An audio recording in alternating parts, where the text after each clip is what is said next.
Do you know that Samora Machel fought an empire that had ruled for 450 years and won? But how did this farm boy turned nurse with no military experience defeat one of the world's oldest colonial empires? And why did his fight for freedom end in tragedy? In this video, let's find out. Before Samora Machel's rise, Mozambique was nothing more than a business for the Portuguese. For over 4 centuries, Portugal controlled the land through slavery, forced labor, and violent oppression.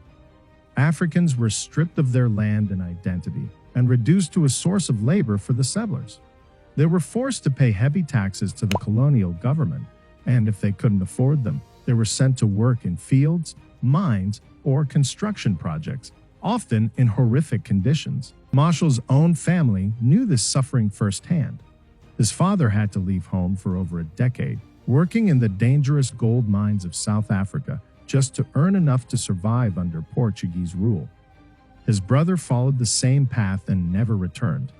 He died deep in the mines, crushed by the very system that had enslaved his ancestors. The family was given a small sum of money as compensation, a pitiful payment that insulted the true cost of their loss. Mozambique was built to benefit the settlers. The white population was given privileges, wealth, and land, while native Mozambicans were trapped in a cycle of poverty. Even those who were allowed to assimilate into Portuguese society were never truly seen as equals. But Samora Machel refused to accept this fate. Machel trained as a nurse, believing that healthcare was a way to help his people. But what he saw in the hospitals of Mozambique made him realize that medicine alone would not be enough. African patients were ignored while white doctors lived in luxury.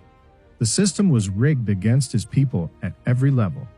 The final straw came when the Portuguese government seized 60,000 acres of land from African farmers and handed it over to white settlers. The people who had worked that land for generations were now homeless laborers, forced to work for the very men who had stolen their property. Machel knew that petitions and protests would change nothing. The Portuguese had no intention of giving up power peacefully. There was only one path left: revolution. In 1963, he left everything behind, his job, his family, and his future, to join Frelimo, the underground movement fighting for Mozambique's independence. However, the Portuguese never expected to lose control of Mozambique. They had modern weapons, well-trained soldiers, and powerful allies. Frelimo had almost nothing, but Machel understood something the Portuguese did not. It was that when people fight for their own freedom, they will endure any hardship. At first, the war was small, fought in the shadows with ambushes and sabotage.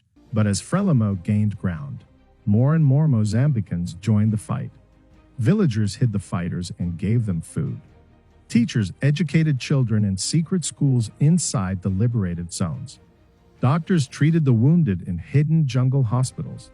Despite their advanced military, the Portuguese could not win against a people who refused to be broken. The war dragged on for over a decade, bleeding Portugal dry. The financial cost was immense. Thousands of young Portuguese men were drafted to fight, and many deserted rather than risk dying in a war they knew was unjust. By 1974, the pressure was too much.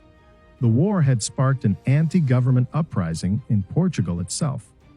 A military coup overthrew the Portuguese dictatorship, and the new leaders were forced to recognize what the old regime had refused to admit, that Mozambique was lost. On June 25, 1975, Mozambique finally became independent. After 450 years of colonial rule, Samora Machel had won, but his fight was not over. Machel became Mozambique's first president, determined to build a strong, independent nation, but his vision of a free Africa made him many enemies. Apartheid South Africa saw him as a threat. The Cold War powers, both East and West, watched him carefully. The forces that had once colonized Mozambique were not ready to let him succeed. In 1986, tragedy struck. Machel's plane crashed near the South African border under suspicious circumstances. Many believe it was an assassination, a carefully planned attack to silence him forever. South Africa's apartheid regime had the most to gain from his death, but the full truth remains unknown.